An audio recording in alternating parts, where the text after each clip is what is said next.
Boa noite, sejam bem-vindos ao canal CFPX. Estamos mais uma vez iniciando aí uma live do controle dimensional. Tudo bem, pessoal? Então, eu sou o professor Fábio Andrade, né? E, estou conduzindo aí, né, mais essa live, né, dentro do contexto metrologia, tá ok? Então, né, nossa terceira live, tá? Dentro dessa live nós vamos, né, aprofundar um pouquinho na parte de instrumentos, né? E como eu já havia, né, prometido, vou trazer alguns exercícios também, tá? Para a gente ir, né, abordando os tópicos de metrologia, tá ok? Sempre voltado aí, né, ao controle dimensional, tá ok, pessoal? Bem, né, para iniciarmos aí, né, fiquem à vontade para deixar o seu like, tá? Compartilhem esse vídeo, né? Fiquem à vontade. Não esqueçam aí de postar o seu boa noite, né, para marcar a presença, né? Lembrando que os nossos alunos, né, seguem o ritmo aí das aulas, ok? E vocês vão ter um controle aí, né? Cada professor tem um controle de presença nas lives, né, nas aulas, ok?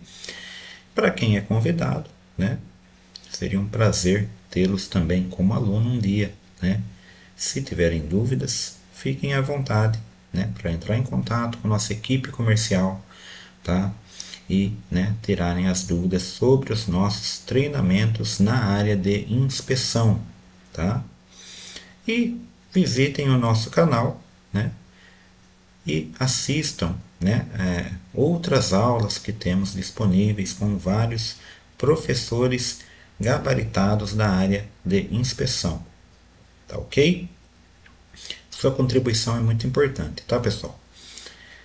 Vamos lá, né? Quem está nos acompanhando aí hoje, o pessoal está chegando aí, né? Tem bastante pessoas aí, tá? Deixa eu entrar aqui para a gente verificar o boa noite de cada um. Beleza? Vamos lá. Tem o Ricardo Lino, boa noite. Gilmar, o Emerson Souza, o Rodrigo Flório, Jackson, seja bem-vindo. O Jorge Antônio, beleza. O Gustavo Vaz, beleza. Genilson. Naquele esquema de sempre, tá? Não deixem de comentar aí, né? Deixar seus comentários no chat, as suas perguntas, tá? Ok? Para a gente criar aquela dinâmica, né, na nossa live, tá? Ok, pessoal? Aliás, como que está o som? Está ok aí? Tranquilo para todo mundo? Né? Ficamos aí, né, à disposição caso vocês tenham alguma dúvida, algum comentário, tá? Seguindo, então vamos lá? Pessoal, para a aula de hoje, tá? Então nós vamos primeiramente fazer sempre aquela dinâmica de revisar o que vimos na aula anterior. E a aula anterior nós vimos um pouco de terminologia, né? Então nós vimos ali, né, principalmente ali alguns termos relacionados, né, ao vocabulário internacional, né, que é a VIM, tá? Então, por exemplo, sistemas de medição, né? O que isso significa? É o método ou a ferramenta utilizada para adquirir a medida ou determinar uma grandeza, tá? Então, nós utilizamos alguns sistemas de medição. O sistema métrico, o sistema inglês, né? Comentamos disso na aula passada, ok? O sistema sexagesimal, para ângulos, enfim, né? Tem vários, né, exemplos. Mensurando. Justamente, né, nós precisamos de um sistema de medição para encontrar o mensurando. Normalmente nós chamamos esse mensurando de medida, simplesmente, tá? Então tudo que pode-se mensurar por meio de um sistema de medição. Por exemplo, velocidade de um carro eu consigo mensurar, medir, visualizar, contabilizar. Tá? O termo correto perante o vocabulário VIM é mensurando. Tá? Essa é a diferença. Vimos também, né, o que seria um VCC ou VVC. Tá? Valor verdadeiro convencionado. O que isso significa? É aquele valor que também nós, né, podemos interpretar como nominal. Tá? É um pouco mais amplo que isso. Tá? É um valor que a gente adota como real. Ou seja, desconsiderando erros e também desconsiderando as incertezas do próprio sistema de medição. Tá? É o valor que vai ser a base para a gente trabalhar com as medidas. Tá ok? Então, por exemplo, né, pode ser um valor, né, especificado numa cota. Tá? Pode ser um valor, né, que foi atribuído num outro processo mais preciso. Né, e eu vou usar aquele padrão, né, como referência. Tá? Por exemplo, o bloco padrão. Né? O bloco padrão que nós utilizamos em laboratórios de metrologia, ele representa um valor verdadeiro convencionado. Então, aquele bloquinho de, né, 1.1, né, ou 1.01 milímetros, tá? Então, ele está na casa de centésimos de milímetro, ou até mesmo milésimos. Né? Ele é um valor verdadeiro convencionado que eu posso utilizar, tá, como base para outras medições. Ok? Erro de medição. Né? Nós vimos também, né, que o intuito de se, né, abordar a metrologia é justamente a gente, né, saber identificar esses erros. Tá? É a diferença do valor que vai ser indicado pelo sistema de medição, né, em relação ao meu valor verdadeiro convencionado. Tá? Então, eu tenho um sistema de medição, né, eu tenho que ter um comparativo, tá, com esse valor verdadeiro convencionado. Tá? Apesar de ser muito genérico, nós vamos entrar hoje em algumas questões que a gente vai exemplificar um pouco melhor isso. Tá? Por quê? Depende muito do contexto. E o contexto envolve, né, os instrumentos em si. Tá ok? Erro sistemático. Né? Então, dentro dos erros de medições. Então, imagine que dentro do erro de medição, eu tenho dois tipos principais, né? Duas características principais de erros. Tá? Então, recapitulando, erro sistemático é aquele que apresenta sempre o mesmo comportamento. Por exemplo, o atraso no relógio, que nós comentamos. Diferentemente do erro aleatório, que o erro aleatório, né, ele varia a magnitude, ou seja, né, ele pode ter amplitudes que variam, né, a cada medida ou a cada medição, tá? A cada momento. Por exemplo, citamos na aula passada exemplos de controle de volume de várias garrafas. Né? Então pode ser que, né, varie ali, né, aleatoriamente. Não tem um comportamento preciso como o atraso no relógio. Por quê? Se eu tivesse um comportamento preciso como atraso no relógio, era simples, né? Era só regular o processo e estaria tudo perfeito. Tá?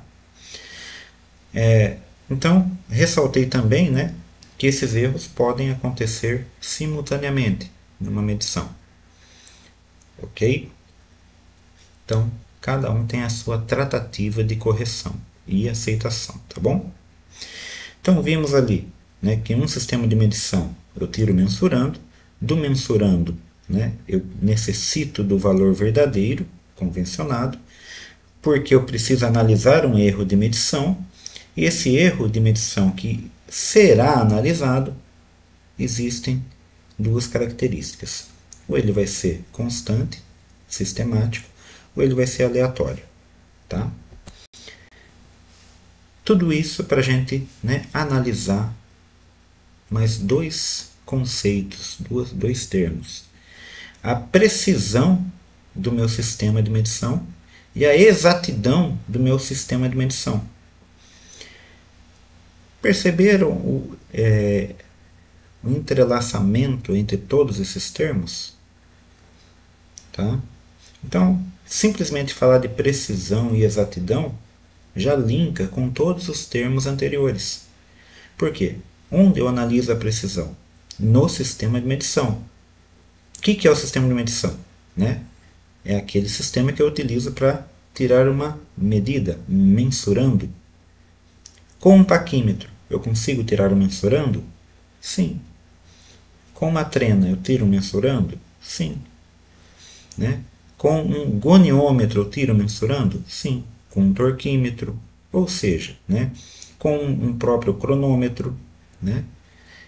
Eu tenho vários sistemas de medição, né? Que eu posso analisar perante os erros que acontecem durante essas medidas, durante a coleta desses dados. Normalmente isso é feito, né, num laboratório metrológico para aferir, né, para calibrar o instrumento, ou mesmo durante a operação. Tá? Ao se utilizar um procedimento, um sistema de medição por ultrassom para medição de espessura, opa, já viu como vai intercalando ali né, no nosso dia a dia a terminologia? Então, existe um sistema de medição para medição de espessura através do ultrassom. E aí, como que eu verifico a precisão e a exatidão do sistema? É só o fato de estar calibrado pelo laboratório? Não. Existe um procedimento para verificar, né, tanto a precisão como a exatidão. Tá ok? Então, para quem aí está, né, mais situado aí com o processo de medição de espessura, né, vai saber que nós temos aí um bloco padrão. Opa, bloco padrão? Valor verdadeiro convencionado. Ele não é um valor que eu estou adotando como real? Tá? Vamos raciocinando aí para não perder o sentido. Tá? Então, quando eu tenho um bloco escalonado, né, eu tenho que ter a garantia que aqueles valores, né, 5 milímetros, 7, 12, 15, 20, né, cada degrau da escadinha dele, né, tenha um erro mínimo e uma incerteza mínima, né, nessa precisão. Tá? Por isso que ele também é calibrado num laboratório, para se verificar se esse valor verdadeiro, né, convencionado, é adequado à minha situação. Tá? Então, o que eu vou analisar nesse bloco? Né? Primeiramente, a precisão. Tá? Então, se eu estou falando que eu preciso de um sistema de medição preciso, né, eu tenho que minimizar os erros aleatórios. Tá? Quais erros são os erros aleatórios? Aqueles que variam, né, de forma, né, não constante. Ao contrário, se eu tenho uma variação constante, né, eu tenho ali, né, posso ter uma precisão, só que uma precisão em cima de um erro constante. Ok? Ou seja, 1/10 em todos os degraus ali, seria um erro constante. Ou seja, ele tem precisão, mas não tem exatidão. Então, o meu sistema de medição, né, ele não é tão exato. Tá? Por quê? Né? Eu tenho que diminuir os erros sistemáticos, aqueles que se mantêm constantes. Deu para ir relacionando e relembrando? Então, notem que a nossa dinâmica vai ser sempre assim. Eu vou trazer o contexto anterior junto com algo novo. Por isso que, né, para vocês que estão nos visitando pela primeira vez, não deixem de verificar também a aula passada, tá bom? Ainda a gente chegamos ali a discutir a questão da resolução e divisão de escala. Tá? E isso vai implicar na utilização realmente dos instrumentos. Aqui que a gente vai cair um pouquinho mais na prática. Por quê? Resolução é a característica do próprio instrumento. Ou seja, ele foi definido, né, com aquela característica. Por exemplo, né, vamos voltar em alguns instrumentos mais básicos. A escala. A escala metálica, né, ou a régua metálica, né, ela é um instrumento que possivelmente vocês vão identificar uma escala de 0,5 milímetros, tá? De meio milímetro. Por quê? Nos primeiros, né, 10 milímetros ela é subdividida e depois ela mantém um padrão de 1 milímetro. Tá? Não é o que acontece com, por exemplo, uma trena. Né? A trena ela tem 1 milímetro. É o mínimo que eu consigo visualizar na escala, né, visual do instrumento. Aquela que eu vejo. Tá? O paquímetro.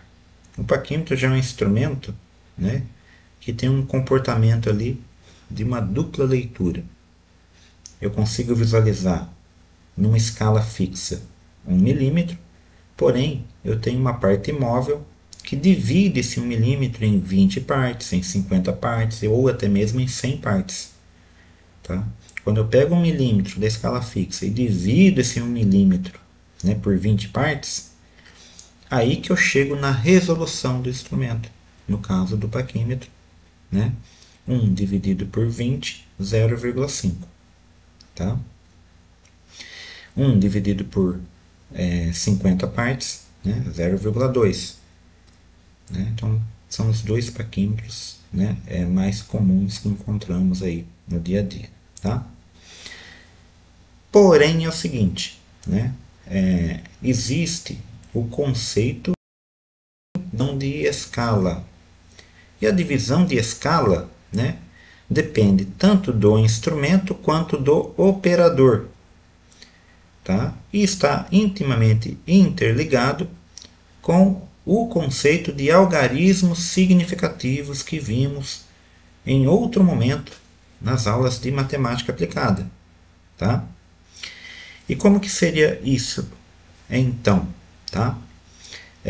Vamos analisar dois casos aqui. O primeiro, essa imagem que aparece aqui abaixo, né, é de um instrumento aí também conhecido principalmente na área de soldagem, né? O caldeireiro também possivelmente utiliza, que é o goniômetro, ou um transferidor de grau. Tá? Esse goniômetro, né, a gente vai perceber que ele tem vários traços, né? Então ali entre o 30 e o 40 ali eu tenho, né, uma divisão de 10 unidades. Então dá para, né, visualizar na escala do instrumento, né, que ele tem né, uma resolução de 1 milímetro. Aliás, milímetro não, é grau aqui, né? 1 grau. Tá? Porém, vamos analisar essa pequena medida, né, que está aqui. Ó. Deixa eu só pegar meu canetão. O que eu quero que vocês notem? Vou pegar o marca-texto. Aliás, vamos pegar outra cor aqui. Azul mesmo. Eu quero que vocês notem, né, a indicação que nós temos aqui. Tá? Nós temos uma indicação aqui, ó, tá? Que está logo após o 30. Então nós temos aqui, ó, a certeza que é o 30. Tá? Mas não parece que chegou no 31. Estão visualizando? Então, deixa eu amplificar aqui desse lado. Ó. Temos aqui o 30. Tá? Aí, né, tem a parte aqui visual. Depois, o primeiro tracinho aqui seria o 31, que não está escrito, mas a gente subentende, né, que é o 31, porque está dividido em 10 partes, até chegar no 40. Então, vai de 1 em 1. Né? E notem que ficou no meio aqui, ó. Tá? Ou seja, né, um inspetor, né, como operador do instrumento, né, ele pode decidir um algarismo significativo a mais. Ou seja, o 30 é considerado um algarismo correto. Tá? Então 30 eu tenho certeza que tem. Então eu sei que tem 30 graus. Tá? Porém, né, não chegou no 31. A não ser que seja um erro de paralaxe ali, né? A gente pode visualizar e jogar o 31. Mas vamos supor que você bateu o olho, né? Está ali, né? Bem perpendicular à leitura do instrumento.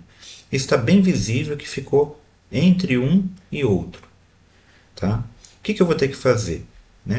Jogar aqui, ó, meio grau. Mas a resolução do instrumento é de meio grau? Não. A resolução do instrumento é 1 grau. O que possibilitou isso? A divisão de escala que o operador executou. No paquímetro é mais difícil fazer isso, porque o próprio nônio já indica um número exato. Mas no micrômetro, principalmente o micrômetro centesimal, isso também é possível. Numa escala que tem aquela parte de meio milímetro, é mais difícil também, por causa que é muito pequenas medidas de visualizar. Né? Mas numa trena que você tem ali só 1 milímetro, também é possível quebrar a medida além da resolução. Isso está dentro do conceito e é aceitável porque, né, está dentro da teoria dos algarismos significativos. Tudo bem? Estão lembrados que, né, a definição de algarismos significativos são, né, os algarismos exatos mais o primeiro duvidoso? O primeiro duvidoso é o 5. Ah, e se eu pusesse 4? Ainda seria duvidoso. Ah, e se eu pusesse 6? Ah, acho que passou um pouquinho mais do meio. Posso colocar 6? É o operador que define. Tá? Por isso que, né, tem essa terminologia diferenciada. Divisão de escala. Depende do operador que está executando, né, o mensurando, tá? Analisando o mensurando. Tá ok? Deu para pegar como que é o sistema? Vamos lá. Né? Então, o mesmo acontece aqui com uma escala. Aliás, desculpa, uma trena. Né? Então, temos uma medida de uma trena. Né? Estamos aqui, né, executando a medida de uma peça. Né? Então, temos a peça aqui. Tá? E eu tenho certeza que deu, né? Aqui é o 80, 81, 82. Tá? Então chegou ali no 82. Tá? Não chegou no 83. Tá? Passou um pouquinho. Então eu vou assumir, né, uma divisão da escala ali. Né? Ah, ficou um pouquinho antes do meio. Né? Estou visualizando que ficou um pouquinho antes do meio aqui, está entre esses dois aqui. Ó. Né? Qual que vai ser o valor que eu vou colocar aqui? Né? Eu vou colocar 82,4. Ah, e se eu jogar 82,5? Está dentro da sua interpretação. Tá dentro da sua interpretação. Tá ok? Porém, né, esse vai ser o duvidoso e não o 2. Tá? Se eu colocar somente 82, né, pode-se, né, interpretar que o 2 é a minha, né, dúvida. E não é, porque eu tenho certeza que chegou no 2. Tá ok? Tranquilo até aqui? São dois exemplos aí, né, que são bem comuns aí na área de, né, inspeção, só para a gente, né, analisar o contexto. Tá? E relacionar com, né, o que nós vimos também de terminologia. Né? Então, deixa eu só apagar aqui, só para recapitular então. Né? O que nós vimos é que no primeiro caso a resolução do instrumento é 1 grau e a divisão de escala que o operador executou é 0,5 graus. Tá? No segundo caso, nós temos que a resolução do instrumento é 1 milímetro, porém a divisão da escala foi 0,05 aproximadamente ali, tá? Do operador. O mensurando, né? No primeiro caso, 30,5 graus, tá? No segundo caso, 82,5 milímetros, no caso, se a gente considerar, né, uma divisão bem simplificada de meio, tá? De 5 milímetros. Tá ok? Então, resolução e divisão de escala, tá? Essa é a diferença entre um conceito e o outro conceito. Agora eu vou trazer um novo conceito, tá? Que é o conceito de medida materializada, tá? Como que eu vou materializar uma medida? Então, dentro de um sistema de medida, muitas vezes a gente pode criar padrões, né, para ajudar, né, nos mensurandos. Tá? Então, nós criamos dispositivos. Tá? Deixa eu só trocar aqui. Texto. Beleza. Aqui. Dispositivos, tá? Que vão reproduzir, né, um ou mais valores conhecidos de uma grandeza. Então, o que isso significa? Vamos analisar algumas grandezas. Então, temos algumas grandezas aqui. Ó. Imagine a massa. Será que eu consigo criar um dispositivo, tá, que represente um ou mais valores de massa? Então, o que vocês acham? Eu consigo criar um dispositivo que represente uma medida de volume? Está ficando fácil, né? Com resistor elétrico, acho que é um pouco mais amplo, né? Mas poderia ter um resistor elétrico padrão, né? O bloco padrão. O bloco padrão, né? Eu até trouxe um exemplo aqui, ó. Nós temos, né? Esse aqui é um bloco cilíndrico, né? Uma medida conhecida. Aqui, ó. O bloco padrão, ele tem uma medida linear aqui conhecida.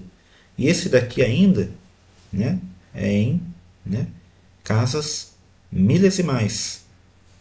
Tá? Eu consigo usar ele como uma referência para fazer uma medida próxima disso? Claro, consigo. Tá? Ou seja, materializar uma medida é transformar ela em algo palpável, como o próprio nome diz. Tá?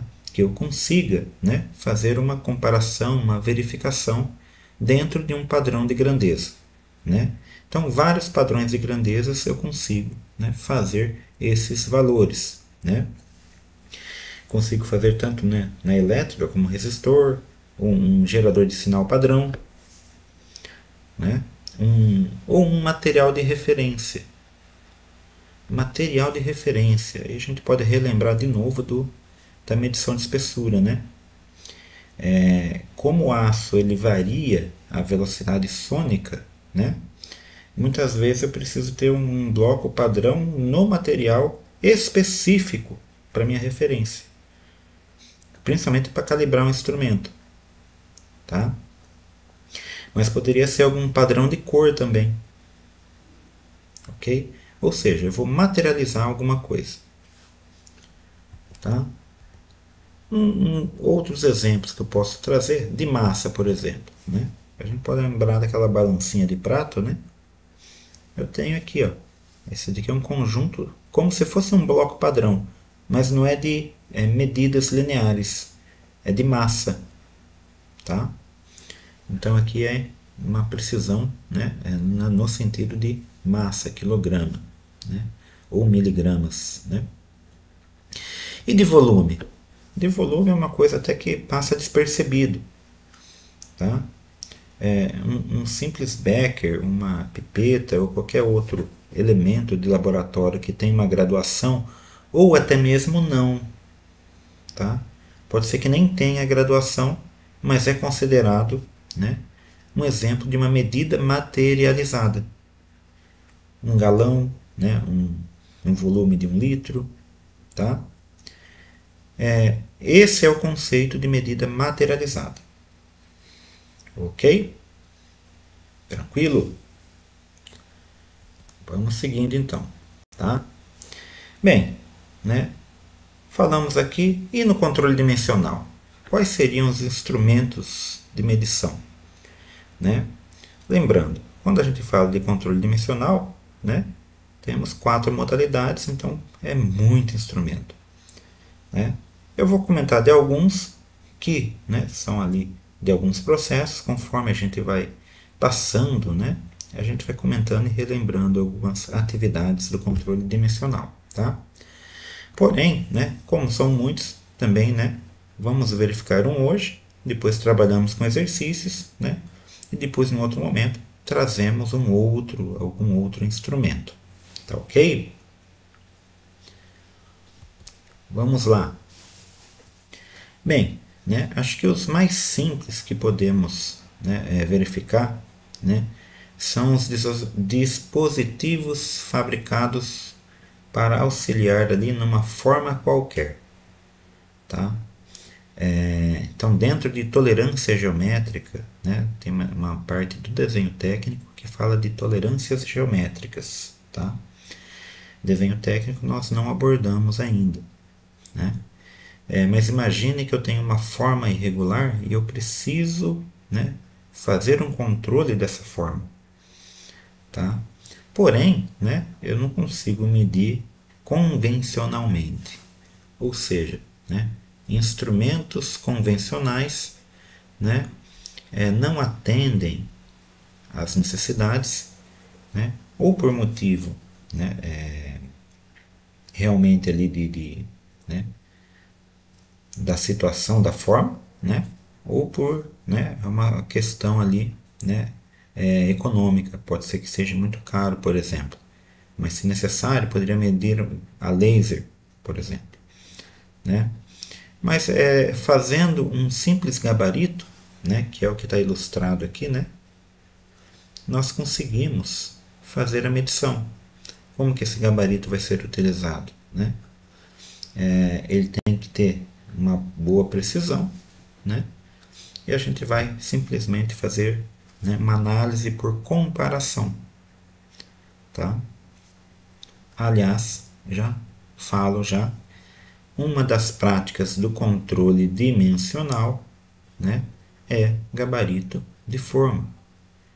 Por quê? Né? Porque muitas vezes, né, o inspetor tem que ter pelo menos a noção, né, e a capacidade ali de resolver algumas situações. Por exemplo, você vai medir ali, né, uma sequência de tampos. E todos esses tampos ali são semi-elípticos. Né? Então você vai medir como esses tampos foram conformados dentro de um padrão corretamente. Né? Monta um gabarito, tá? E você vai analisar, né, por comparação com esse gabarito, né, que pode ser até externo ou interno. Tá ok? Então, gabarito de forma, né, é uma das práticas. Nós vamos ver com mais detalhes o procedimento depois. Tá? Mas existem gabaritos bem mais simples. Né? Uma simples, né, barra ou uma régua, né, que tem uma grande dimensão, pode ser utilizado ali para ver, por exemplo, o alinhamento. Tá? Então, alinhamento das chapas de costado, no caso de tanques. Tá? Vocês fazem aí, né, com dois calços, que é o que está ilustrado aqui, né, apoiando dois calços, tá? E verificando aqui, né, a distância, né, de abertura dessa régua na outra extremidade. Tá? Então você consegue ver tanto, né, o desalinhamento, né, quanto embicamento. Tá? São dois tipos aqui de gabaritos. Então, onde são aplicados normalmente esses tipos de instrumentos, né? Antes da soldagem, né? Aí verifica-se se está ali, né, alinhada corretamente, tá? E claro, é importante após a soldagem, tá? Então, por ser um procedimento de soldagem, né, ele pode induzir ali, né, deformação, né, por causa do calor. Então, nós sabemos que há esse perigo de deformação, tá? E possivelmente correção, tá? Da mesma maneira que o calor deforma, né, o calor também pode corrigir, ok? Então, os caldeireiros aí, né, têm os dons aí de saber o ponto certo ali para fazer né, a correção, né? Vantagens, né? Isso de modo geral dos gabaritos, né? Claro, se eles forem bem fabricados, né, fabricados corretamente, aí você vai ter bons resultados e um processo bastante rápido para verificação, tá? Então, os gabaritos são semelhantes aos calibres, né? A gente vai ver na sequência, né? Eles procuram ali, né, agilizar de uma forma bem econômica. As desvantagens, né? Claro que, né, só vai ser viável eu fazer um gabarito se eu tiver verificações repetitivas, ou seja, né, para um único elemento não vai ser muito viável fazer um gabarito, né? Então, né, eu posso usar outros processos de medições para conferir, ok? E também, né, a fabricação deles, né, tem que levar em conta a precisão, tá? Senão você, né, não vai executar uma boa inspeção, tá?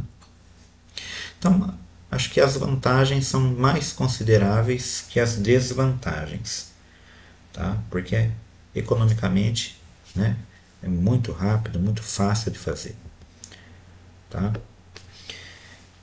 Outro termo, né, que são outro instrumento, na verdade, são os calibradores ou calibres, ou os gauges, né? Fillet gauge, né, o famoso calibrador de folga, né? Ou Welding gauge, calibrador de soldas, né? High-low também, calibrador de soldas, né? São alguns exemplos, né? Então, normalmente os calibradores, né, são feitos em aço. Qual que é a diferença lá do que a gente viu dos gabaritos? Os gabaritos às vezes são feitos, né, em eucatex, madeirite, acrílico, né, e outros elementos, né? No caso dos calibradores, né, tem, enfim, vários tipos de calibradores, né, em várias funções também, né, de raios, ângulos, folgas, nós vamos verificar alguns, né? Mas vamos aproveitar aqui o momento, né? Aqui tem abaixo, né, o fillet gauge, que é o calibrador de folga, né? Ele é utilizado principalmente na mecânica, tá, gente? Para ver folga. Então, dimensional de máquinas utiliza o calibrador de folga. Por quê? Está envolvido o alinhamento de máquinas, né? E a estrutura, o balanceamento da estrutura, tá? Fugindo um pouquinho do dimensional, mas entrando na soldagem, né? Tem os calibres de soldas, né, que ajudam muito a analisar ali, né, rapidamente, né, garganta de solda, né, perna, enfim, né? Aqui tem várias, né, várias medidas padronizadas, né? Se eu tenho várias medidas padronizadas, um outro conceito que vem à mente também, né, a gente acabou de falar agora no começo da aula, tá? Dá para imaginar que eu tenho um valor verdadeiro convencionado aqui? Entendeu? Vamos pegar o caso do high-low, né? O high-low, ele tem uma medida aqui, ó, pré-definida, 37,5 graus, tá? Ou aqui, ó, ele vem em polegada, né? 37,5, tá? Por quê? Para mim já conferiu o chanfro. Eu já consigo, ao mesmo tempo que eu estou analisando o desalinhamento da montagem da chapa, né? Eu também consigo analisar o ângulo, né? Que foi preparada essa junta, tá? Então é uma medida conhecida, ok? Enfim, esse calibre, né? Ele tem várias funções, né? O calibre de solda aqui tem várias funções. O inspetor de solda é um instrumento ali, né? Que é essencial, né? Ter esse tipo de calibre, né? É um dos tipos de calibre requeridos aí nas práticas, tá? Outro tipo de calibre, né? É o calibrador de tampão liso, no caso esse daqui cilíndrico, né? Poderia ter outros tipos de calibres aí de tampão. Como que ele funciona, né? Esse daqui, né, ele é muito conhecido como passa, não passa ou go no go. O termo em inglês é go no go, tá? Por que eu ressalto muitos termos em inglês, né? Às vezes vocês desconhecem, né? Mas algumas áreas industriais, né? Principalmente externas, né? Automobilística ou aeronáutica, né? Utilizam muitos termos em inglês, né? Na própria soldagem tem, né? High-low, né? Gauge, né? Ou alguma coisa do tipo, né? Então, só para vocês aí ir conhecendo uma outra terminologia. Mas esse daqui chama passa não passa. Por que ele passa, tem essa denominação, né? É um calibrador de tampão liso, o nome técnico, né? Ou calibrador passa não passa. Porque quando eu estou analisando, no caso aqui é um furo, tá, pessoal? Aqui esse esquemático representa o diâmetro de um furo, né? O diâmetro de um furo tem uma medida máxima, tá? Uma medida máxima e uma medida mínima, tá? Então, essa diferença aqui, ó, que é essa tolerância vai ser ajustada nas bordas desse calibre, tá? A tolerância mínima vai ser aqui no P, passa. A tolerância máxima vai ser no NP, não passa. Tá? Para que isso? Para quando eu inserir, né, eu vou fazer um movimento de inserir esse instrumento na furação, né? Um lado realmente não pode passar, que é o máximo, da tolerância máxima, tá? E o outro lado obrigatoriamente deve passar. Se isso for verdadeiro, né, se não for falso, eu tenho, né, um furo dentro da tolerância. De quanto que é o furo? Não sei, eu sei que está dentro da tolerância. Tá? Por isso que esse calibrador, como alguns outros, né, eles trazem um resultado qualitativo. Já estou antecipando um outro termo, né, que vem lá da gestão de qualidade. Qualitativo, ou seja, eu sei que está dentro de um padrão metrológico, dentro de uma tolerância, porém eu não consigo realmente estipular se tá, como que está em relação a um valor verdadeiro, né, padrão, ou um valor convencionado. Tá? Eu sei que está próximo, tá? É aceitável, ok? Então, é rápido, assim como o gabarito. É muito mais rápido fazer isso do que ter que medir, né, centenas de furos, por exemplo. Tá? Existem montagens, né, como no próprio segmento aeronáutico, que não se usa solda para a junção das estruturas. Se usam somente rebites. Tá? Então eu preciso ter uma precisão, né, nessas furações, evitando até mesmo fazendo uma análise de ovalização. Tá? Tranquilo? Perguntas? Vamos dar uma analisada aqui no nosso bate-papo. Beleza, pessoal. Boa noite a quem chegou aí, o Isaac, o Francisco. Beleza. Bem, até agora nenhuma pergunta, nenhuma dúvida. Tranquilo, tá? Se vocês têm um pouco de intimidade aí com o setor de metrologia, podem deixar aí também. Alguém trabalha em laboratório de metrologia, né? Já trabalhou aí com, né, algum instrumento um pouco mais específico? Eu tenho várias experiências, tá, pessoal? É que às vezes eu não comento porque é tão específico, né? A área aeronáutica, né, tem uma vasta gama de instrumentos aí diferenciados, né? Bancada anemométrica, mas os convencionais também se utilizavam bastante, né? Que é o caso ali do paquímetro, micrômetro, relógio comparador, manômetros, né, para pressão, torquímetros, tensiômetros. Tensiômetro eu comentei numa aula passada, né, por causa de cabos, tá? E ainda os instrumentos eletrônicos, miliomímetro, o micrômetro, né, digital, né, manômetro digital, tá? Ou seja, né, eu tive ali, né, o prazer de conhecer muito dessa área metrológica, tá? Por isso, né, que eu trouxe aqui muitos exemplos para vocês, tá bom? Comentem aí se vocês têm alguma experiência interessante também, beleza? Vamos lá. Um outro tipo de calibrador é o de anel liso cilíndrico, né? Normalmente esses calibradores aqui, eles podem ser utilizados também como passa não passa. Ao contrário, né? Normalmente são utilizados aqui para medir eixos, tá? Eles são muito semelhantes, né, a uma medida convencionada de medida interna, que é o anel padrão.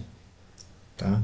O anel padrão serve para você calibrar ali as ogivas, os súbitos, né, quando você faz a montagem com o relógio comparador. São bem semelhantes, tá ok? Só que eles são utilizados em conjunto, né? Por quê? Tem que ser um passa, o outro não passa. O anel padrão de medida, né, convencionada, já não. Né? É uma medida única que você calibra ali o imicro, né, o micrômetro de 3 pontas interno. Tá? Existe esse tipo de calibre que ele faz uma função parecida também, né? Só que ele é tipo uma boca, não é, né? Ele não é de anel, tá? Então ele também é um passa não passa, né? Ele pode ser separado, tem 3 tipos, né? Nós temos aqui, né, no primeiro exemplo, né, 2 peças separadas. Uma passa, a outra não passa, né? Aqui eu tenho, né, mais à direita, no exemplo 2 aqui, uma única peça, mas com boca oposta. Um lado passa, o outro não passa, né? E aqui no terceiro exemplo, ao centro, né, eu tenho um que é um pouquinho mais complexo, né? Uma única boca, ela tem os 2 elementos. A primeira parte passa, que é a primeira parte aqui, né? Ou seja, eu vou, né, fazer a operação, a primeira parte tem que passar, a segunda não, tá? Ok? Então o intuito é sempre esse, né? É fazer uma verificação rápida, porém qualitativa e não quantitativa, tá? Beleza, então, tranquilo? Vamos lá. Ainda temos alguns outros exemplos de calibres, né? Por exemplo, eu posso ter um calibre de boca ajustável, tá? Aí é interessante também se eu tenho várias medidas de eixos, por exemplo, né?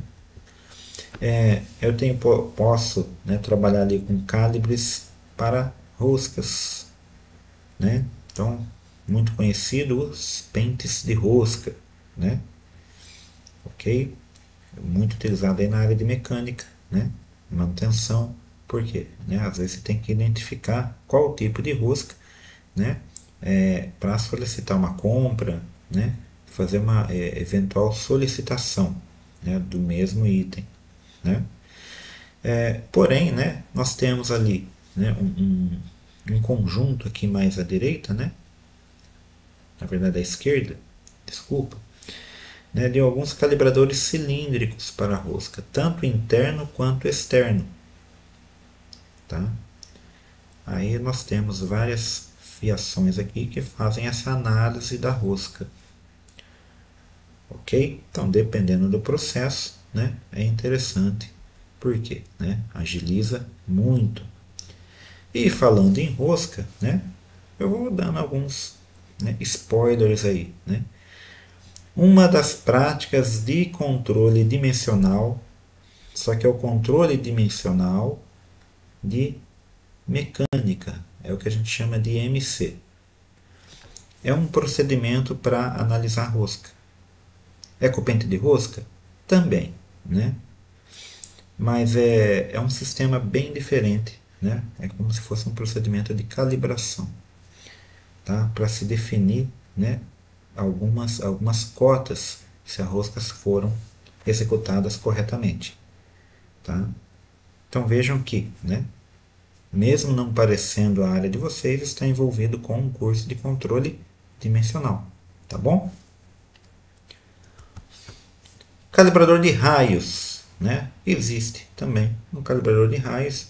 Ele é bem semelhante com aquele, né, calibre de solda, né? Que o calibre de solda vai ver só né, vai ver as configurações de solda, né? Aqui é um calibre de raio, né? Ok? É bem semelhante aí, né, ao filt gauge, né, ao pente de rosca, só que não é de rosca, ok? Do mesmo jeito, eu consigo ter um calibrador de ângulos. Só que em vez de ter os raios, né, eu vou ter vários ângulos. Né? Aqui 1 grau, 3 graus, 5 graus, 7 graus e assim por diante. Tá? Bem, desses daqui eu nunca, né, cheguei a ter um contato. Não foi possível, né? Ok? Mas eu imagino que sejam bem simples a utilização, né? Porém, eles vão ser adquiridos somente se você realmente tiver que fazer medidas repetitivas. Tá? Beleza? Então vimos aí alguns elementos básicos. Né? O que é mais básico então, depois dos calibres e também dos gabaritos? Né? Aí nós vemos com as medidas lineares, por exemplo, a régua graduada. Tá? Então tem, né, alguns requisitos de fabricação, né, para garantia da qualidade. Né?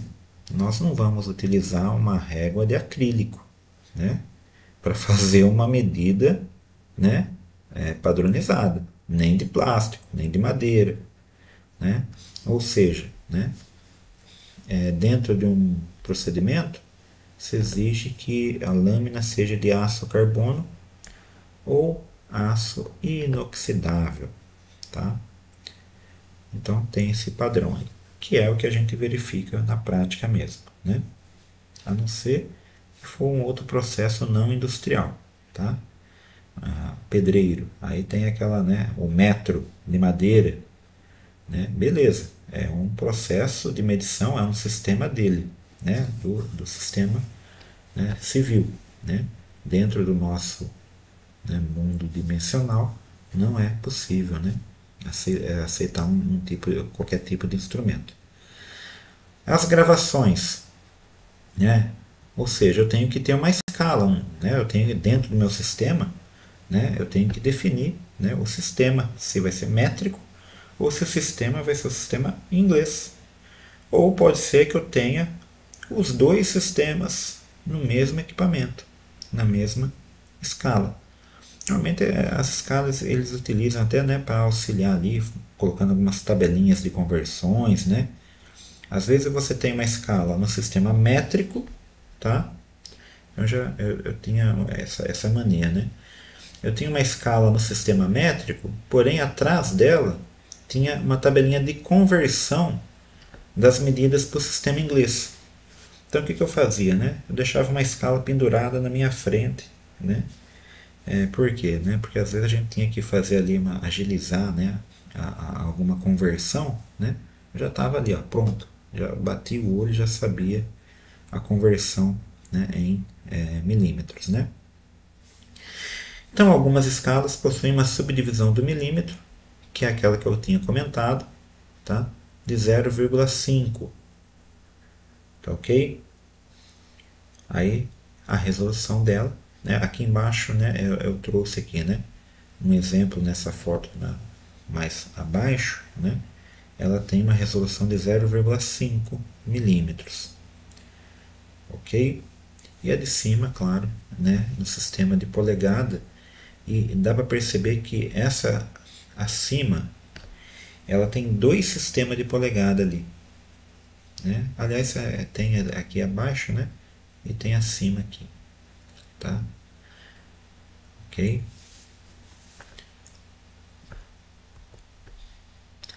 Alguns detalhes, né, da régua. Existem algumas réguas meio que específicas, né, especiais, por assim dizer, né? Então, algumas réguas elas podem oferecer ali uns elementos ou acessórios que ajudam nas medidas, como por exemplo um possível ganchinho aqui. Lembra da trena? A trena também tem ali, né, um ganchinho para facilitar a medida, né? Isso também acontece, né, com uma escala, tá? Então posso ter esse ganchinho ajustável duplo, tá? Eu posso ter uma escala especial, né, para medir cantos, tá, arredondados. Eu posso ter outra escala que é a aplicação mais dessa superior, né? Ajustar ela no zero para fazer uma medida ali né, de uma cota ali de uma peça usinada, de uma ranhura, alguma coisa assim, tá? No caso aqui é um rasgo raso, tá? Então, dependendo, né? Esse aqui é muito, né? Alguns elementos aqui úteis para a usinagem, tá? Úteis para a usinagem. Só para didática, para complementar aí o conhecimento de vocês, né? Então, a regra graduada, né? As dimensões comerciais, né? Nós encontramos ali, principalmente a menor de 150, né? A de 300 é muito comum, né? A de 600 também é muito comum, a de 1000, né? Aí a partir desse momento aqui, 1500, 2000, 3000, né? É mais raro, né? Nós temos uma, se eu não me engano, de 2000 na escola, mas não se utiliza no processo, é só para didática mesmo lá, né? O que, né, voltando ali no contexto dos procedimentos práticos, né? O que é disponibilizado para o aluno, né? Durante uma atividade prática aí do controle dimensional de caldeiraria e tubulação mesmo, né? É disponibilizado a de 300, a de 600, tá? E a de 1000, tá? Todas elas são utilizáveis, né, e são utilizadas em alguns procedimentos do controle dimensional durante as atividades práticas, tá, pessoal? Tá? Então eu sei que vocês ficam meio curiosos aí, mas tem no canal já, né, algumas aulas dessas práticas, tá? E tem bastante videozinho também que está circulando por aí, né? Para vocês terem ideia aí, já podem ir, né, olhando, visualizando, tá? Ok? Aqui está comentando que as mais utilizadas são a de 150, né? Porque a de 150 é fácil você guardar no bolso, né? Mas é mais utilizado em usinagem, né? Mas quebra um galhão, né? Então nós temos aqui na figura abaixo, né? Alguns elementos ilustrados, né? Sobre uma pequena representação de uma escala, tá? Então, quais são as cotas? A gente tem que identificar as medidas que a gente, né, necessita fazer o mensurando, né? Então, nós temos aqui a letra A e a letra B, que são duas cotas. Visualizando na régua, né, nós vamos verificar aqui, ó, que essa cota coincide com o número 1 e essa outra cota coincide aqui com a metade entre o 2 e o 3, né? Certo? Só que olha só a diferença. Aqui é como se eu fosse o item 0. Do 0 até o 1, aí beleza, eu tenho 10 milímetros, né? Aí aqui deu 2,5. Só que é 2,5 menos 10. Então eu tenho 15. Tá? Outra medida, outra cota, né? Aqui eu tenho a cota F. A F, ó, vai do, né, do número 5 até um tracinho aqui, ó, né? Aliás, dois tracinhos depois do meio, né? Então, a cota F, né? Eu tenho aqui do 5 até o 10, do 5 até o 6 eu tenho 10, do 6 até o 7 eu tenho mais 10, aqui do 7, né, até o sétimo tracinho eu tenho 7 milímetros, porque a resolução, né, no caso aqui da minha escala, né, eu estou considerando 1 milímetro, tá? Então, se eu estou considerando 1 milímetro, né, cada tracinho aqui equivale a 1 milímetro. Aí tem uma cota D aqui no meio, né? Consigo fazer a leitura aqui de 3 tracinhos também, tá? 3 milímetros, né? E assim por diante, né? Conseguimos chegar em todas as cotas, né? A partir daí, né? Do meio da escala, né? Ok? Até acho que é tranquilo, né? Por que é tranquilo, né? Nós vamos entrar no contexto da trena também, né? Medidas lineares, né? Que eu não dependo de uma medição complementar de nônio, por exemplo, é direta, né? É só identificar diretamente na trena ou na escala, né? O problema é quando eu estou utilizando instrumentos mais complexos, ou seja, é um sistema, né, que exige uma precisão, né, exige ali, né, uma resolução, né, maior, né, ou melhor no caso, tá?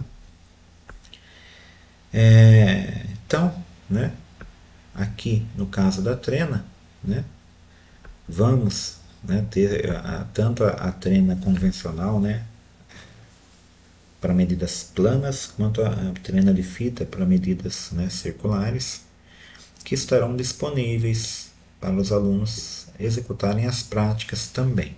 Tá? No controle dimensional de mecânica já não se usa a trena, né, se usa a escala. Tá?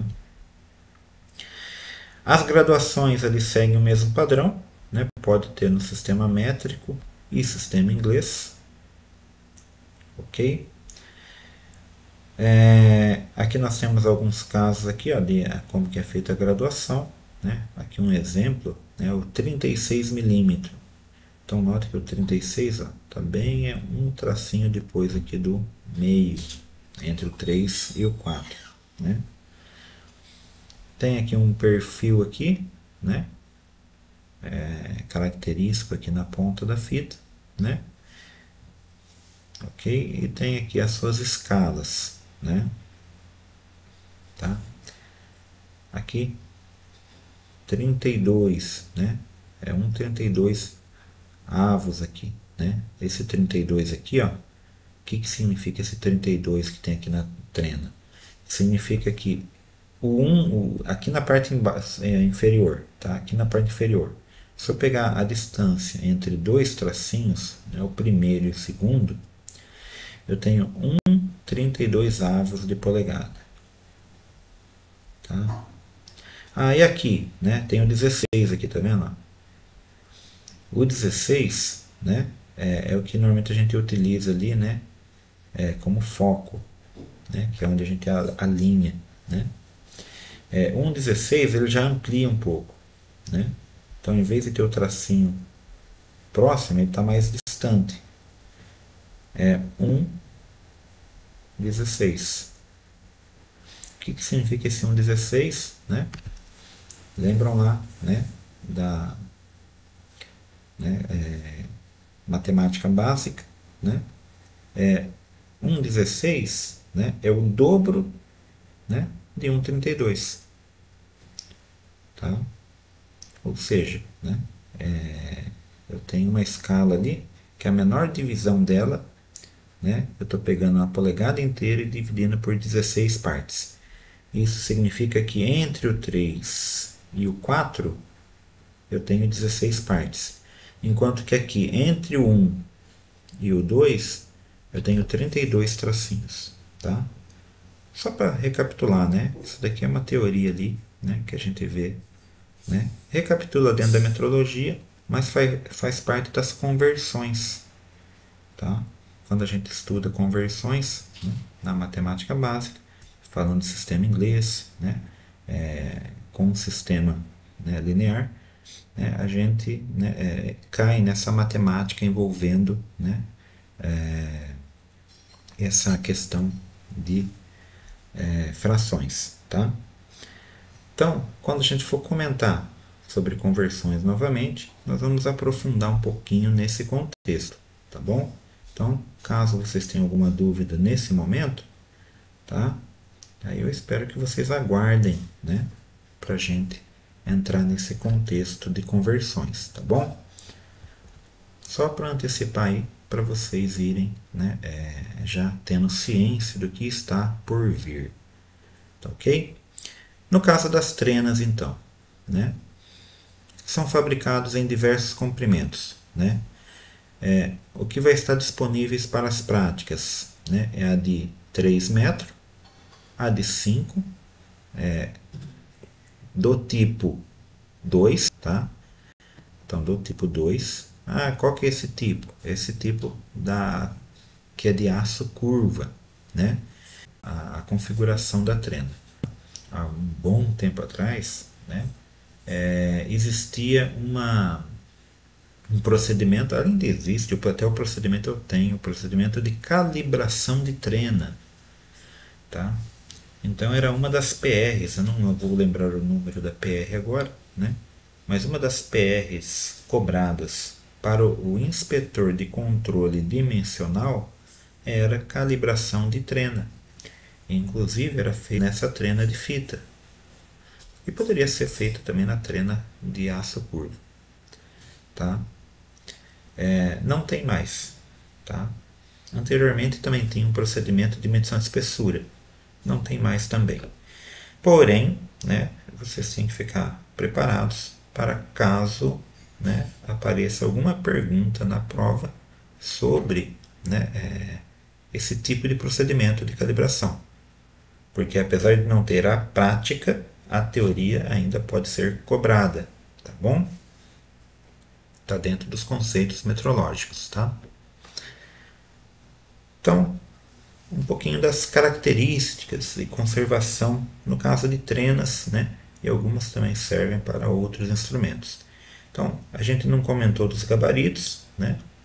E nem dos calibres, né? Mas todo instrumento ele tem, né, que ter um bom procedimento ali de conservação, tá? Vamos analisar um pouquinho mais profundamente das trenas e vamos, né, fazendo essa analogia com alguns outros instrumentos. No caso da trena, ela deve ser de aço, tá? Isso já é normativo, né?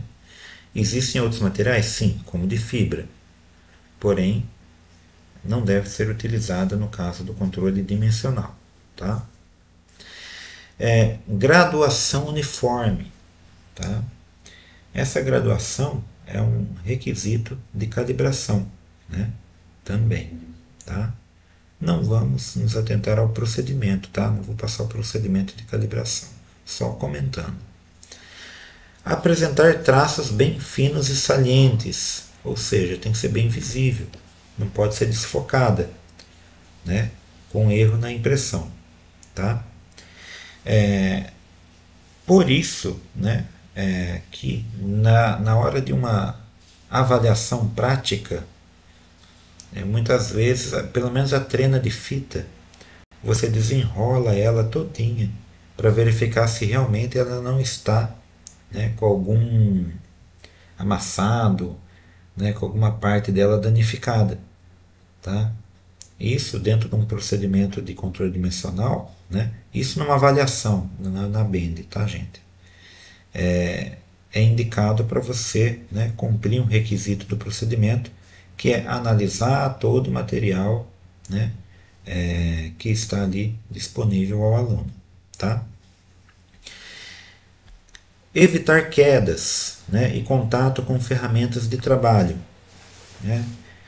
Vamos pensar lá nos calibres. Aquele primeiro calibre de fita, que é o fillet gauge, que é para medição de, né, pequenos espaços, né, e aberturas. Ele oxida muito fácil, né, por causa do contato, né, com a pele, com a mão, né. Então ele acaba, né, logo nos primeiros momentos que você utiliza, já desconfigurando ali, né. Ele pode dobrar, né, eles ficam, né, principalmente as fitas mais finas, né, elas começam a ficar amassadas, né. Então, né, é um problema ali que deve ser evitado. Por exemplo, colocar com outra ferramenta metálica, vai oxidar mais fácil ainda, né. Evitar quedas, né. Imagina, se eu tenho que evitar quedas com a trena, né, imagine com um torquímetro, com um paquímetro, né. Então, né, eu tenho que, né, estar ciente, né, que eu tenho que colocar o instrumento num local adequado. Pessoal, isso é crítico durante as práticas. Durante as práticas, vocês vão ter, né, ali, principalmente o controle dimensional, vai estar trabalhando com o tanque, né? Aí você coloca ali, não vamos pegar o próprio caso da trena mesmo, serve para outros instrumentos, vamos pegar a trena.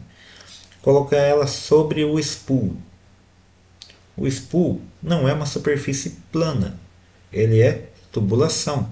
Tubulação, né, tem uma configuração, né, que é complicada para você deixar peças apoiadas sobre ela, né.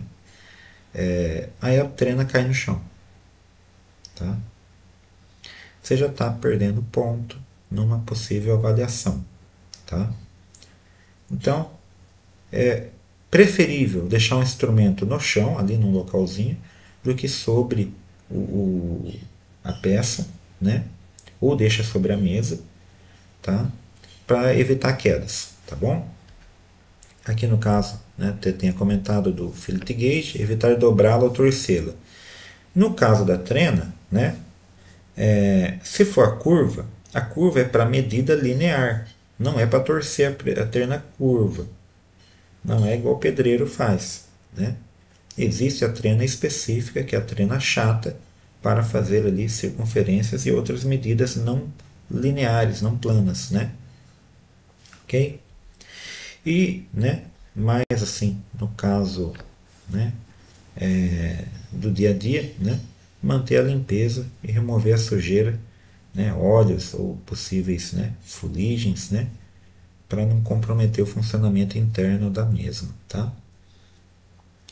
E isso, né, a gente pode se estender ali, né, alguns itens para os calibres, né, que já vimos, para os gabaritos, né. O gabarito não vai ter graduação, porém eles têm ali que ter um perfil, um tratamento adequado, tá bom? Para as escalas também, beleza? E chegamos no momento que vamos fazer alguns exercícios, tá? Então vamos verificar aqui se temos algumas perguntas ou não. Tá tranquilo aí? Então, quem está nos acompanhando neste momento, estão gostando aí da nossa explanação sobre os instrumentos? Vocês viram que, né, tem alguns instrumentos aí que nós não abordamos ainda, né? Mas não se preocupem, né? É que é um pouquinho mais complexo falar de um paquímetro, de um micrômetro, por exemplo, tá? mas vai ser show de bola. Então, o Geilson está aí nos acompanhando, o Jorge, o Jackson, o Rodrigo, Flório, o Emerson, o Gilmar. Beleza, boa noite a todos. Bem, vamos lá, né? Deixa eu só entrar e sair novamente aqui, porque pode ser que não atualizou. Tá o Gabriel Amaral aí, o Arley. Beleza. Obrigado aí, né, pela participação aí, tá, pessoal? Pessoal, primeiro exercício que eu trago aqui, né? Vamos falar justamente da trena, tá? Uma possível pergunta de prova, tá? Lembrando, né? Estou trazendo, né, para vocês aqui, né, algumas perguntas que podem ser aí, né, pertinentes a uma prova teórica do controle dimensional, tá bom? Uma trena possui indicação 15 metros, 15 m, né? Vem de metros, 20 graus Celsius e 50 newtons. Já perceberam, né, que normalmente vem essas indicações até meio que diferenciado na trena, ela vem numa cor vermelha, tá? Não sei se vocês já notaram, tá? Mas aqui nós temos algumas indicações que serão até úteis quando estivermos fazendo uma outra prática do controle dimensional, tá? Já vou até antecipar, né? Que é a medição de tanque. Tá? Na medição de tanque, nós vamos utilizar uma trena, né, plana, tá? E essas informações vão ser utilizadas para fazer um cálculo, que esse cálculo às vezes assusta o pessoal, que é o cálculo da catenária. Tá? A catenária é a diferença, né, do peso da trena, né, com o torque que você, né, está ministrando nela. Então já deu para ver que, né, temos uma medida de uma grandeza métrica, uma grandeza de temperatura e uma grandeza de força. Tá? O que isso quer dizer? Né? Tem uma parte que está tampando ali, deixa eu apagar. Né? O que esses três elementos significam? Significam que eu estou falando do comprimento nominal da trena, da temperatura de calibração e da força de tração para calibração e medição. Está falando que é o comprimento nominal, temperatura de calibração e a força é a força de compressão da nominal último, que está falando que é comprimento de trabalho da trena. Tá? Aqui você pode ficar em dúvida, será que a trena, né, tem uma medida nominal diferente do comprimento de trabalho da trena? Vamos lá, né? Vamos analisar as outras então. Né? Temperatura é o item 2 aqui. Né? A temperatura de calibração, temperatura de calibração, temperatura de medição e temperatura de medição. Bem, eu vou dar algumas dicas, né, para ficar mais fácil de vocês lembrarem. Tá? Por quê? Temperatura de medição a 20 graus, se eu for levar isso ao pé da letra, vocês concordam comigo que eu não vou poder medir no campo? Ué, se tem essa informação de 20 graus, então quer dizer que eu não vou poder medir no campo, porque vai variar a temperatura. Né? Dias frios, dependendo da região, vai ter 15 graus, 30 graus, 25 graus. Tá? Eu só vou poder fazer medida com essa trena dentro de um laboratório controlado, né? Porque no laboratório é 20 graus Celsius, né? Mais ou menos 1, mais ou menos 2 graus. Então, né, por aqui eu já vou tentando identificar que possivelmente o que está correto é a calibração. Faz mais sentido, é mais lógico. Eu fico entre duas ainda, né? Se eu desconsiderar a medição como opção correta, né? Eu já vou descartar duas questões. Aí eu tenho que saber, né, sobre o item 3. O item 3 é força, isso já temos ciência, né? Só que é uma força de tração ou uma força de compressão. Aí que vem o caso, né? Se a gente lembrar do procedimento de calibração, né, não vai ser necessário abordar ele, mas para a gente analisar a treino e fazer a calibração, a gente tem que lembrar da palavrinha-chave tração. Tá? Então, né, a resposta correta no caso aqui é a primeira opção. Tá ok? Alguém arriscou falar alguma opção aqui? Entenderam aqui? 15 metros é o comprimento nominal da trena. Tá? 20 graus é a temperatura de calibração, que vem exposta, né, escrita na trena. E 50N é 50 newtons, que é a força de tração para calibração e também medição. Ou seja, é por isso que, né, quando a gente executa uma medição, vocês vão perceber isso. Para fazer o procedimento de medição do tanque, nós vamos esticar a trena e tracionar com um dinamômetro. Dinamômetro é o que mede força. E esses 50 newtons, né, equivale a aproximadamente 5 quilos, tá, pessoal? 5 kgf. Tá? Esses 5 quilos de força, você vai tracionar ali na mão. Você vai puxar na mão. Tá? Então é uma das práticas que você depende muito, né, de quem está te auxiliando. Tá? E tem umas regrinhas lá, por exemplo, né, você tem que dar as orientações. Tá? Ok? Então, só para vocês, né, terem uma noção do contexto, né, que aqui é uma pergunta teórica, mas tem as suas relações com a prática. Tá? Beleza? Então vamos lá. Segundo exercício, né?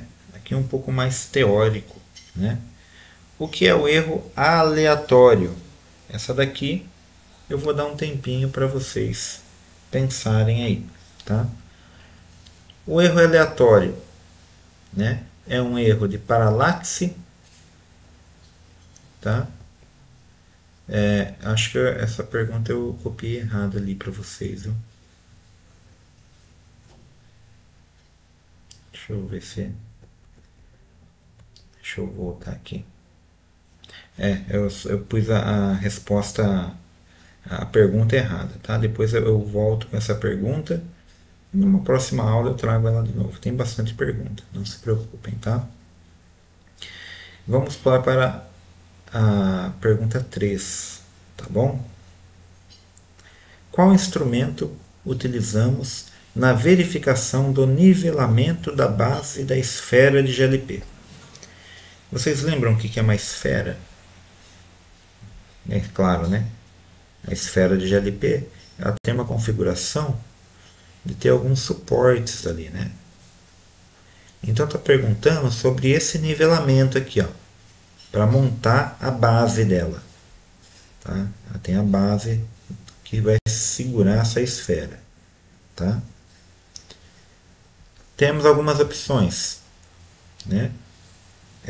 Essa base, né, ela vai ser verificada, nivelada com uma mangueira d'água transparente, com um teodolito, com um nível óptico ou com o clinômetro, ou ainda a opção do nível bolha. Aí sim, agora eu gostaria de, né, saber quem que se arrisca a dizer aí a resposta. Geilson? Geilson está acompanhando aí. Joia, Geilson. Tá? Alguém já participou do processo de construção de uma esfera? São equipamentos gigantes, né? Principalmente ali da Petrobras, que trabalha com gases, né? Ok? Vamos comentar um pouquinho, enquanto vocês vão pensando aí, né? A mangueira d'água transparente, ela serve para nivelamento? Vocês vão ver que sim, viu? A mangueira de água transparente é um dos itens disponíveis para fazer, né, o nivelamento, né, do vaso de pressão na prática de controle dimensional. Tá? Então, sim, é um item que dá para verificar o nivelamento. Porém, do vaso de pressão, ok. E da base da esfera? Nós estamos falando da base da esfera. Tá? O teodolito. O teodolito e o nível óptico, eles têm um pouquinho, são semelhantes em alguns pontos. Tá? Então, possivelmente vocês não podem ficar em dúvida aí. Então a gente tem que pegar o mais simples, que vai fazer só nivelamento. O teodolito não faz só nivelamento. Tá? Ele tem outras funções também. O clinômetro ou inclinômetro, ou também, né, como eu já comentei alguns termos em inglês, né, ele é muito chamado de protactor. Mas protactor é marca, viu? Pelo menos, né, é o que parece. Tá? Ele é digital. Desses daqui que eu posso dizer, o nível bolha ele serve para nivelamento, tá? O clinômetro não. Não usem o clinômetro para fazer nivelamento na prova da Bend. Nem se ele tivesse recurso, tá? Porque tem alguns clinômetros que têm o recurso, né, do zero real, né, igual ao nível bolha, tá? Mas não é um instrumento indicado para nivelamento. Nivelamento se faz com nível bolha, com mangueira d'água, com teodolito, com nível óptico. Mas qual deles para base? Ninguém arrisca aí? Teodolito? Nível óptico? Mangueira d'água, Emerson. Beleza. Pessoal, a resposta correta nesse caso aqui seria o nível óptico. Tá? Por quê? Dentro do controle dimensional de topografia tem um procedimento para isso, com o nível óptico. Tá? Ok? Dentro do controle dimensional, também vocês vão utilizar o nível óptico para analisar nivelamento do tanque, não da base do tanque, né? Mas vocês vão utilizar o nível óptico, né? Vocês vão ver algumas fotos aí, alguns vídeos, né? Que tem aí o nível óptico e vocês vão analisar ali, né? O nivelamento da estrutura, tá ok? A mangueira d'água seria para outros casos e o teodolito serviria também, só que não é o caso aqui, tá? Ele seria para ver, se a pergunta fosse verticalidade, tá? Aí a resposta seria teodolito. Beleza? Obrigado aí ao Gabriel, ao Geilson e ao Emerson, né, pelas respostas, tá bom? Vamos lá, mais um, né? Um elemento bem simples também, né? Que é o prumo, né? No caso aqui, né? Poderia especificar que seria o prumo de centro, por exemplo, né? Que é um elemento para ajudar, auxiliar nos controles dimensionais de mecânica, tá? Então, dentro da teoria, né? Quem passou pela plataforma, quem analisou lá, né? Dentro do contexto tem, né? Eu estou trazendo algumas coisas, né, que estão dentro da plataforma ali, tá? Tem algumas considerações sobre o prumo, né? Então, que altura que ele deve ser utilizado, né? Deve ser utilizado para as alturas não maiores que, né? 3 metros, não pode ser maior que 3 metros, não pode ser maior que 5 metros, não pode ser maior que 7 metros, não pode ser maior que 30 metros, não pode ser maior que 10 metros. Bem, essa daqui não tem muita dica assim, vai ter que decorar mesmo, né? Mas eu já vou aproveitar para comentar com vocês, né? Então, o prumo, né, ele vai ser utilizado muitas vezes. Imagine uma dinâmica aqui, que eu tenho uma flange, tá? Aí eu tenho aqui, né, uma derivação, né, que vem essa flange aqui, né? Aí eu tenho que ver a perpendicularidade aqui, um ângulo. O que eu faço com o prumo? Tá? Eu vou pegar aqui um verde, tá? Eu vou alinhar na borda o prumo, tá? Então temos o prumo aqui de centro, né? Vou alinhar na borda, já está nivelado, então aqui eu nivelei aqui o meu spool, vamos supor que isso aqui é um spool, né? Nivelei com o nível bolha, acertei certinho, está nivelado, né? Normalmente quando a gente nivela, né, nós nivelamos em dois pontos, tá? Dois pontos que são orientados, tá? Pelo instrutor ou pelo avaliador, tá? Não é qualquer ponto aleatório que é o nivelamento. Então, foi nivelado dois pontos, eu tenho que analisar aqui, ó, né, se existe, né, um erro de, né, alinhamento aqui na vertical, ou seja, né, perpendicularidade ou, né, paralelismo, tá? Então, como que eu procedo, né?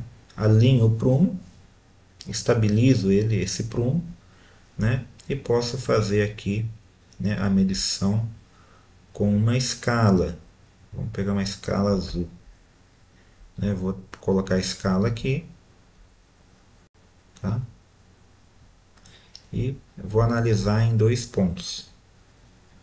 Eu vou analisar primeiro nesse ponto aqui, né? Depois eu vou demarcar um valor conhecido e vou marcar o segundo ponto, né? O segundo ponto aqui, né?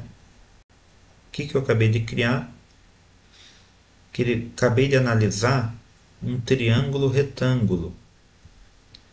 Não ficou muito retângulo, mas imagine aqui, ó, que o meu valor conhecido x é uma referência, tá?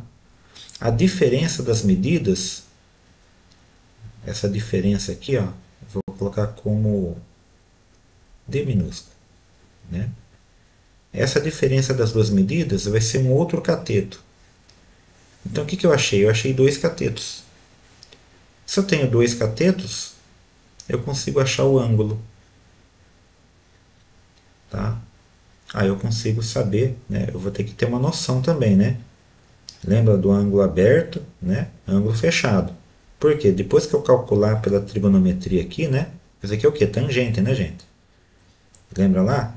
Cateto oposto, cateto adjacente é coca, né? Coca é tangente. Então, vou extrair a tangente desse triângulo, tá? E vou conseguir chegar na medida.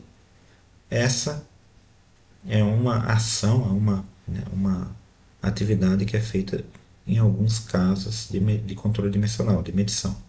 Em vez do prumo, posso usar outro elemento? Sim, pode usar um outro nível aqui, alinhado com uma régua, tá? Mas vamos lá, sem delongas, né? A resposta aqui é 5 metros. Então, eu só posso executar, né,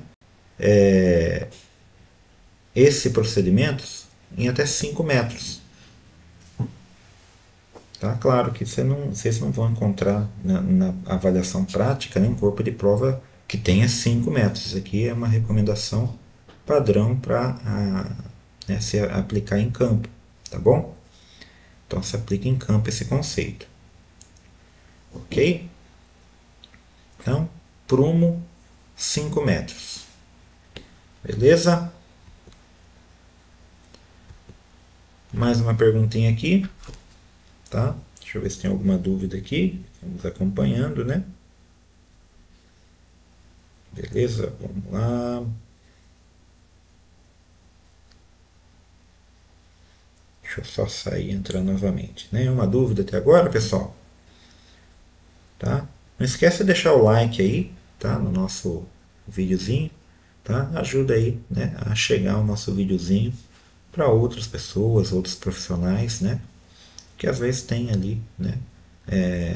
Se preparado ali, estão estudando para fazer alguma prova, ou mesmo por curiosidade mesmo, né? Aí eles, né, vão aí acessar o nosso canal, tem bastante conteúdo interessante lá, tá? Bem, nenhuma nova pergunta aqui, tá? Então vamos, né, realizando mais uma pergunta aqui, tá? De acordo com a norma VIM, o que nós falamos desde a aula passada, né, é o vocabulário internacional de medidas, é a norma VIM, tá bom?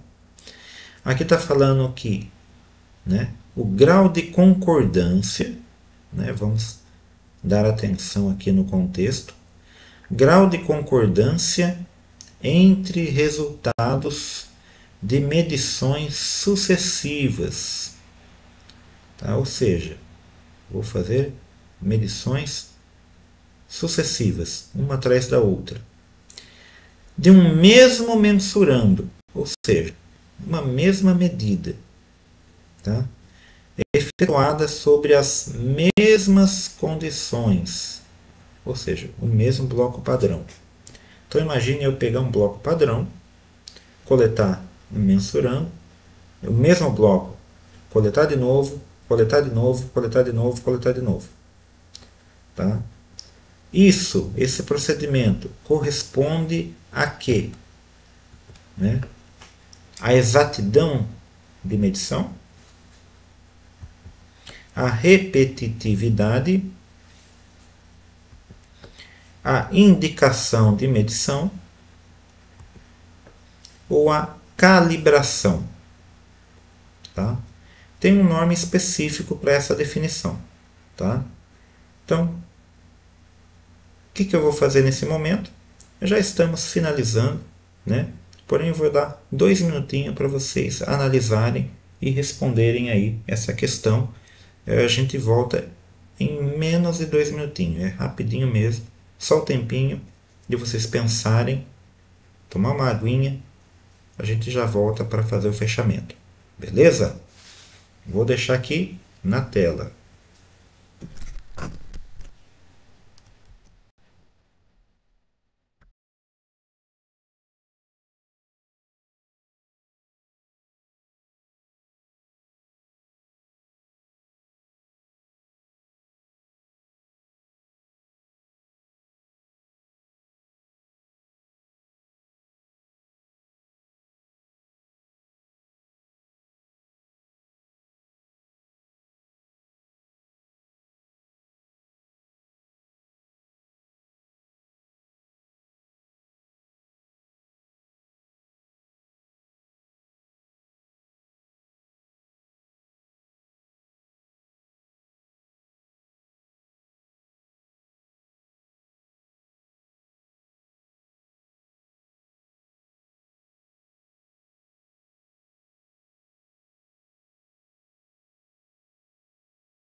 Ok, vamos retomando então.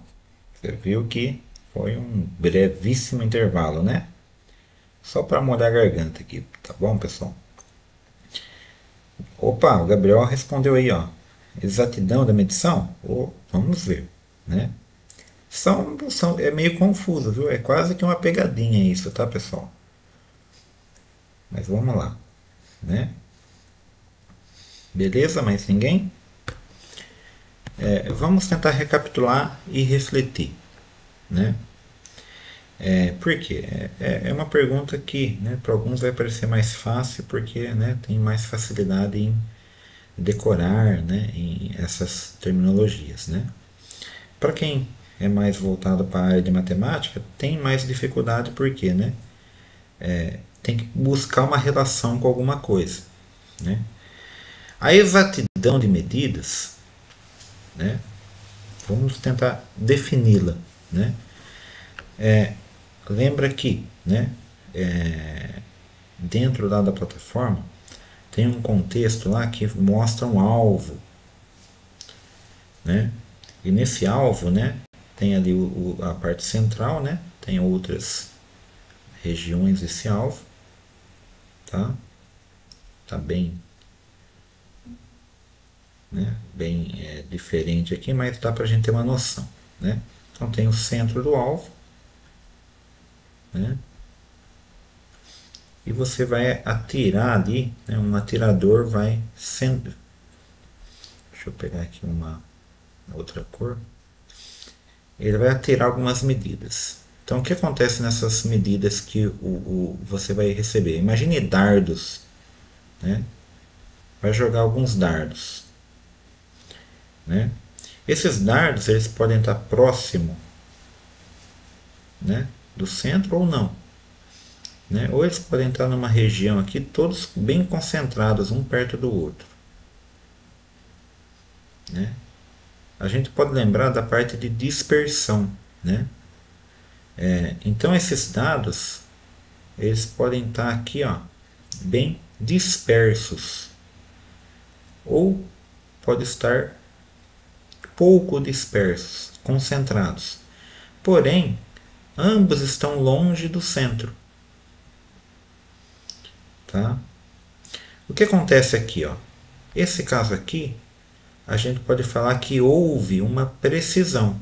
Eu tenho uma precisão, mas eu não fui exato, porque eu não atingi o centro, tá? Então aqui, ó, eu não tive exatidão, tá? Nesse caso aqui, acima, né, os dados, né, os dardos que foram lançados, tanto em precisão, ficaram muito dispersos. Então eles não têm precisão, tá? Mas também não tem exatidão, tá? Não tem exatidão também. O que seria, né, a exatidão? Estaria referente ao que eu vou colocar de vermelho. Ó. Outra pessoa de vermelho não está aparecendo. Deixa eu pegar o roxo. A outra pessoa veio aqui, ó, atingiu todos os dardos, né, centrados aqui bem no centro, né? Então esse daqui ele tem tanto precisão quanto ele acertou o alvo, ele tem exatidão, tá? Eu trouxe esse exemplo, que é o exemplo de exatidão que está na plataforma dos alunos. E é também comentado em algumas didáticas que fazem uma dinâmica de mostrar a diferença entre exatidão e, né, precisão. Nós vimos, né, recapitulamos isso hoje, no início da aula. Eu estou trazendo só para agregar aí mais um conhecimento para vocês. Tá? Então, o que a gente está analisando aqui, quando a gente está analisando a exatidão, tá? É quantas vezes eu consigo se aproximar ali do centro com a minha medida. Ela fica estabilizada, tá? Ok? Agora, nesse caso aqui, eu vou ter que lembrar essas medições sucessivas para chegar na resposta. E outra coisa, nas mesmas condições de medição, tá? E o mesmo mensurando ainda, ou seja, a mesma medida. Tá? Então eu estou analisando em cima de uma única medida, e não de uma medida próxima.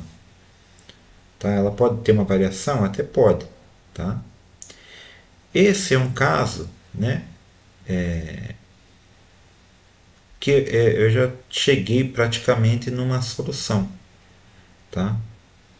Que fica claro que é uma repetitividade. Tá? Porque indicação de medição, né, foge do contexto. Tá? E calibração, né, é muito geral. Né? Pra você ter ideia, né? Dentro da calibração, uma das análises está, né, a repetitividade quando a gente está analisando exatidão e precisão. Tá? Então, no caso aqui, essa descrição, se eu for buscar lá no vocabulário, vai ser de repetitividade. Tem que tomar cuidado, né? Tem que pegar a parte da plataforma, ler certinho lá as terminologias, recapitular, porque são termos que parecem sinônimos, mas na verdade eles têm uma ligação, uma interligação. Tá? Então, para quem aí gosta de matemática, vocês vão ter que chegar num raciocínio lógico para linkar um termo com o outro para poder, né, fixar esse conteúdo. Tá bom? As palavras-chave são interessantes, que são essas que eu comentei com vocês aqui. Medições sucessivas, mesmo mensurando e mesmas condições. Isso é repetitividade. Tá ok?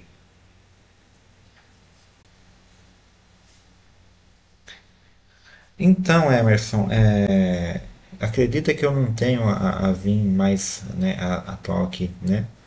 Mas se você tiver aí, você me passa, viu? Eu peguei só alguns trechos dela aqui, eu não tenho ela completa, tá? A base para a prova que está lá na plataforma mesmo, viu? Pelo menos para a prova nossa lá é o que está. A terminologia não muda muito, tá? Alguns contextos lá, mas não tem muito. Ah, o Jackson colocou repetitividade, estou vendo agora, Emerson, viu? Parabéns aí, né? Isso mesmo, tá bom? E então, né? Se baseiam na terminologia que está